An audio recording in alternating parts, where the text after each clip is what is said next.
Folks, I invited people from the Alaska Wildlife Alliance. They're one of the rally partners, and they couldn't make it. They really tried hard.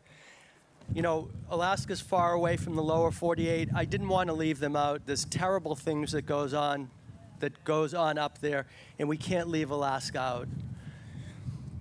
So this is from Mary Beth Holman. She authored a book with Gordon Haber, who studied wolves for 43 years.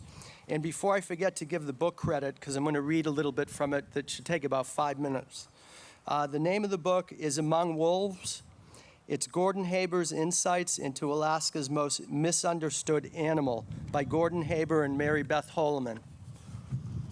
It will be available October 15th. So Haber's most significant finding about wolves was that their basic social structure is their family group. And by fragmenting these families through indiscriminate hunting and trapping, humans do far more damage than just killing a few wolves. It does more damage than is done through naturally caused deaths. Natural deaths tend to take the younger, less experienced. Human-caused take the leaders, and thus can cause extinction of unique behaviors critical to the group's survival. That is, it can cause the disintegration of the family entirely. Ironically, human-caused deaths actually often end up increasing the overall number of wolves. In an intact wolf family group, typically only one pair mates, and the other breeding age adults do not. But if the group is fragmented, more surviving wolves will mate and have pups. In other words, it isn't about the numbers. It doesn't matter how many wolves there are in an area.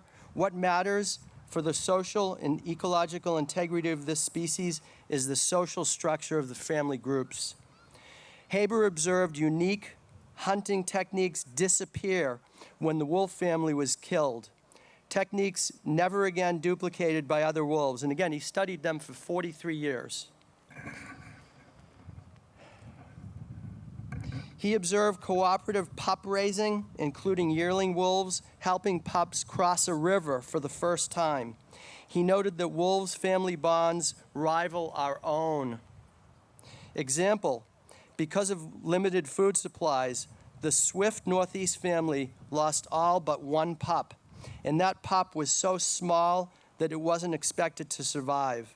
But all winter long, Gordon and his pilot observed how the adult wolves traveled more slowly and sandwiched the pup between them, tramping down the chest-high snow and keeping it safe.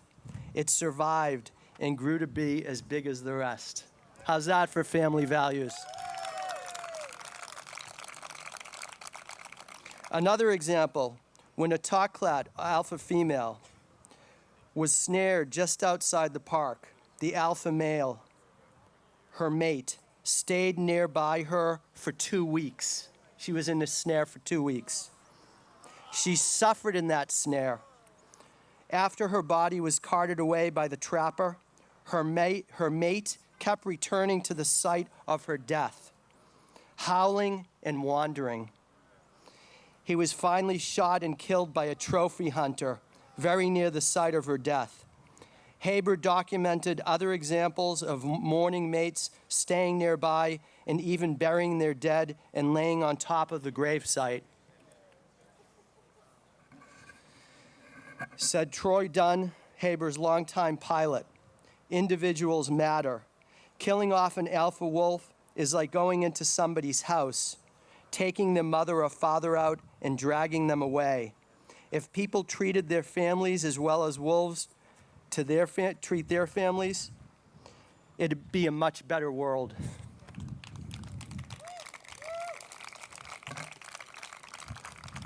In Haber's words, and by the way, he died in a plane crash 3 or 4 years ago under suspicious circumstances. The wolf isn't just one animal. It usually can't survive for long alone. It is 10 or 20 animals, typically an extended family, all acting as one in order to survive. Most biologists will take a superficial, numbers-based view of what constitutes a healthy wolf population. They say that you can harvest 30 to 40% of a wolf population annually, and it will rebuild to the same level every year. The problem is that wolves have complex societies. It takes a long time, at least several generations, for a family group to reach its societal cruising speed. Haber's worst fears of what human-caused deaths can do were borne out in April 2013. A trapper named Coke Wallace killed his horse and laid the carcass right by the park boundary. That's Denali National Park.